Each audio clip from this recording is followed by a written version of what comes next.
Hello everyone and welcome to my channel, and today I'll be reading a multi-character listener by me. So let's get into it. Todoroki didn't usually get angry like this. Usually it would be something that would be triggering to him, that would make him lose his mind. But for the most part, he tried to control his anger, tried to control himself around you. He didn't want to scare you. He didn't want to be a reason that you just flee away from him. He didn't want anything to go wrong in your relationship, as impossible as it sounded. And that's why it didn't work out as he wanted, because of the impossibility of it. After all, mistakes were bound to happen, especially with him bottling up his feelings, not knowing how to deal with them. Until, of course, he had to explode out, one way or another, and it was bound to happen. And yet it surprised him when it did, because he never expected it. And, moreover, it was something he feared. To be like the person that he despised most. To be like someone he would never want to be in the presence of. All in the end. No matter how hard he tried to stray away from his father, it seemed like it was within his blood, something he could never run away from or ever hope to change. He was holding your hand as the two of you had an argument, and as he walked by, he was pulling you along the way, but he didn't notice how his hand had heated up, and how he had burned you, until it was too late and you let out a cry of pain. "Shoto, you're burning me," he told him, wrenching your hand away from his grasp.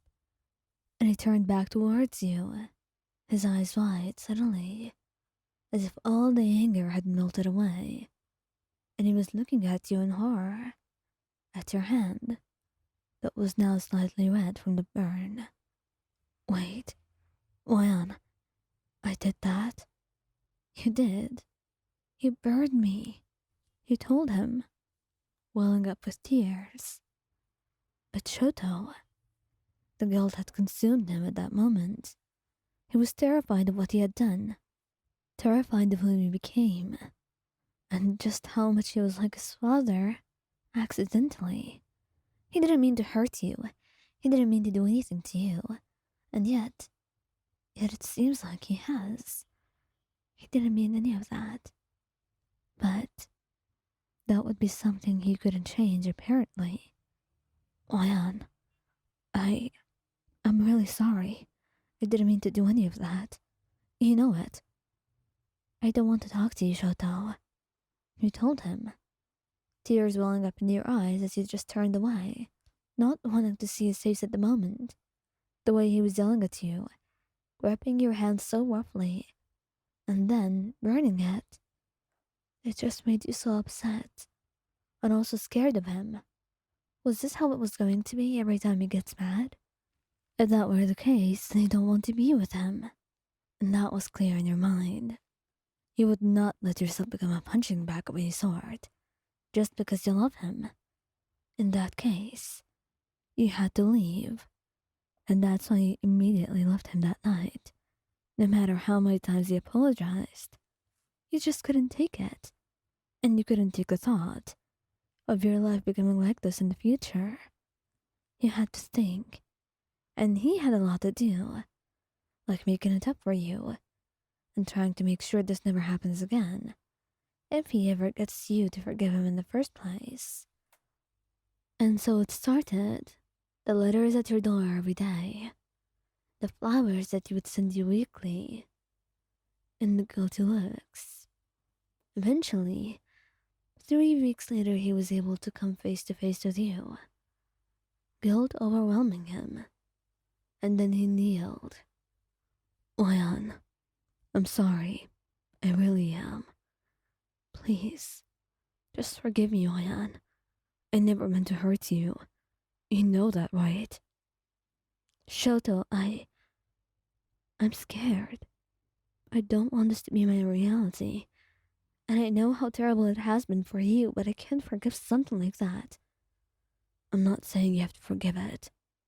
or forget it. You don't have to do either. I'm only asking for a chance. I promise. Just one more chance. And I promise I'll never break your trust again. I'll never hurt you. He looked into your eyes with so much desperation. He didn't mean to. He didn't realize how his quirk had acted up. He didn't even do it on purpose. That didn't excuse it. But after he let out a sigh, you knew your heart was aching too. You wanted him just as much as he wanted you. As wary as you were, and as scared as you were of just letting him back in again. But after thinking it over for a while, you let out a soft sigh. Alright, Shoto. I'm willing to give you a chance. But know it will be only one chance. There won't be another. And most importantly, if you just mess up one time, I promise it will be the end of our relationship. That's no joke. I know Mayan, and I won't treat it as such. Please, just trust me this time. I'll try, Shoto. I will, because I love you. I loved you not because I didn't love you enough, but because I loved myself too. So, you have to love me, and you have to be good at doing it. And know that I will not let you hurt me. I know, Mayan. I know. And I never want you to. If you ever see me doing anything strange again, you tell me. I don't mind what you do. But I want a chance.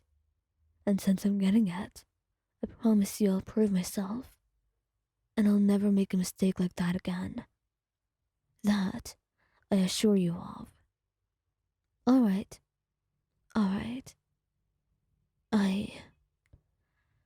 I just need some time to process things, Shoto. But next week, I guess we can continue. But we'll take things slow, alright? Alright, I can do that too. Okay then, Shoto. I guess I'm letting this pass. But you know it's one time. I know. So, may I kiss your hand? Okay then, you may do that. You found yourself smiling a little bit. You missed him, as much as you would like to deny it. And you hope, for your sake and his own, that he does not miss up that one chance that you gave him.